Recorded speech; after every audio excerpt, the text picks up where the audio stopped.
मध्य प्रदेश सरकार आज एक बड़ा फैसला लेने जा रही है। मुख्यमंत्री डॉक्टर मोहन यादव ने नया प्रमोशन फॉर्मूला बनवाया है और उसे कैबिनेट में मंजूरी के लिए रखा है। 9 साल से सरकारी कर्मचारियों की पदोन्नति प्रमोशन रुकी हुई थी। इसकी वजह यह थी कि आरक्षण में प्रमोशन को लेकर मामला सुप्रीम कोर्ट में था। सरकार ने वहां एसएलपी दाखिल की थी जिसमें प्रमोशन नहीं हो पा रहा था। इस फैसले से लगभग 4 लाख कर्मचारियों को फायदा मिलने की उम्मीद है। हालांकि कुछ संगठन जैसे सपाक्स इससे पूरी तरह से सहमत नहीं है। मुख्यमंत्री डॉक्टर मोहन यादव ने मंत्रियों की बैठक से पहले बताया कि सरकार किसानों से मूंग और उड़द न्यूनतम समर्थन मूल्य एमएसपी पर खरीदेगी। मूंग की खरीद प्रदेश के 36 जिलों में की जाएगी। भाव रहेगा 8,682 रुपए प्रति क्विंटल। उड़द की खरीद 13 जिलों में होगी। रेट रहेगा 7,400 रुपए प्रति क्विंटल। वहीं किसान 19 जून से 6 जुलाई तक पंजीयन करा सकेंगे। उपार्जन खरीदी 7 जुलाई से 6 अगस्त तक होगा।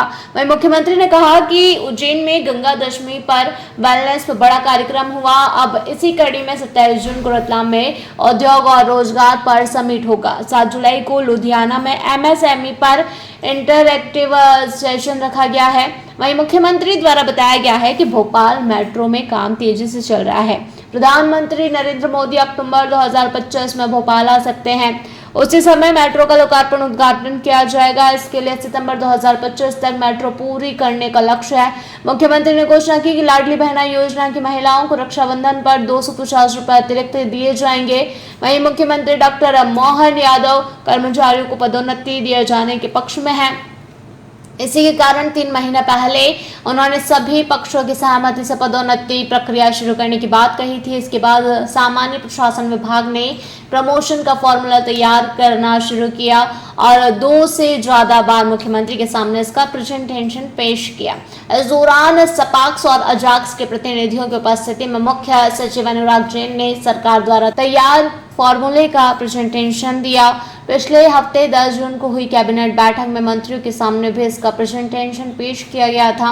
इसके बाद अब इसे मंजूरी के लिए आज कैबिनेट बैठक में लाया जा रहा है। इसे लेकर सोमवार देर रात तक मुख्यमंत्री और मुख्य सचिव के कार्यालय के बीच गहन मंथन चलता रहा। आखिर इसे कैबिनेट में एजेंडे में शामिल करने का फैसला लिया गया। पदोन्नति में रोक के चलते अब तक 1 लाख से अधिक कर्मचारी रिटायर हो चुके हैं। वहीं आपको बता दें कि अब प्रमोशन का नया फॉर्मूला क्या है। तो रिक्त पदों के वर्गों में बांटना। बता दें कि जितने भी खाली पद होंगे उन्हें SC ST 16%, 20% और अनारक्षित हिस्सों में बांटा जाएगा। पहले SC ST वर्ग के पद भरे जाएंगे। बाकी पदों के लिए सभी दावेदारों को मौका मिलेगा।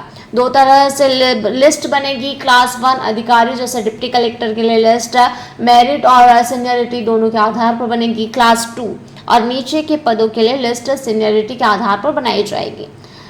SCR जरूरी होगी। बता दें कि प्रमोशन के लिए कर्मचारी की गोपनीय रिपोर्ट SCR का अच्छा होना जरूरी है। पिछले 2 साल में कम से कम 1 रिपोर्ट आउटस्टैंडिंग होनी चाहिए। वहीं पिछले 7 साल में कम से कम 4 रिपोर्ट A+ होनी चाहिए। अगर किसी कर्मचारी की गलती से उसकी SCR नहीं बनी है तो उसका प्रमोशन नहीं होगा।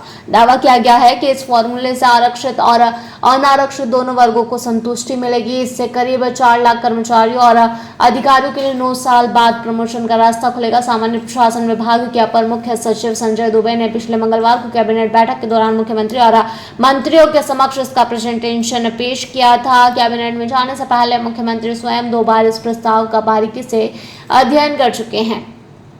अब आपको बता दें कि हर साल पदोन्नति कब होगी। तो हर साल सितंबर से नवंबर के बीच प्रमोशन की प्रक्रिया DPC होगी। वहीं 31 दिसंबर की स्थिति के आधार पर तय होगा कि कौन कौन योग्य है। 1 जनवरी से पद भरने शुरू होंगे। वहीं आपको बता दें कि अब चयन प्रक्रिया कैसे होगी। तो जितने पद होंगे उसके 2 गुना लोग बुलाए जाएंगे और 4 लोग अतिरिक्त शामिल होंगे। अगर 6 पद हैं तो 12 + 4 16 लोग चयन के लिए बुलाए जाएंगे। इसमें ज़रूरी बात यह है कि पहले से प्रमोशन पा चुके कर्मचारियों को हटाया नहीं जाएगा।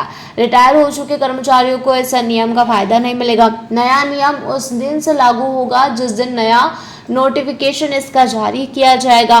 वहीं अब SC ST पद रिक्त रहने की स्थिति में नियम। सबसे पहले जनजातीय वर्ग के पद भरे जाएंगे। उसके बाद अनारक्षित पदों की पूर्ति की जाएगी। यदि SC ST वर्ग के लिए आरक्षित पद पर कोई पात्र व्यक्ति उपलब्ध नहीं होता तो वह रिक्त रहेगा। Bureau report, voice of MP, Bhopal. Jairam ji, Kishan काका, राम राम भाई, राम राम। क्या दोनों भाई बैठ के क्या हिसाब लगा रहे हो? ऊटी लहसुन के भाव आ गए क्या? अरे नहीं रे दादा, ये अपना रमेश नया मकान बनाने के लिए लोन ले रहा है। हिसाब किया तो पता चला कि लोन का पैसा तो ईंट और रेती में ही पूरा हो जाएगा।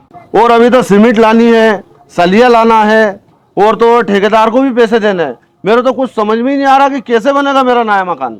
अरे किशन काका, कहाँ इन रेत सीमेंट और लाल ईंटों के चक्कर में पड़ रहे हो? मेरी बात मानो तो अपने घर को बाबजी एएसी ब्लॉक से बनवाओ।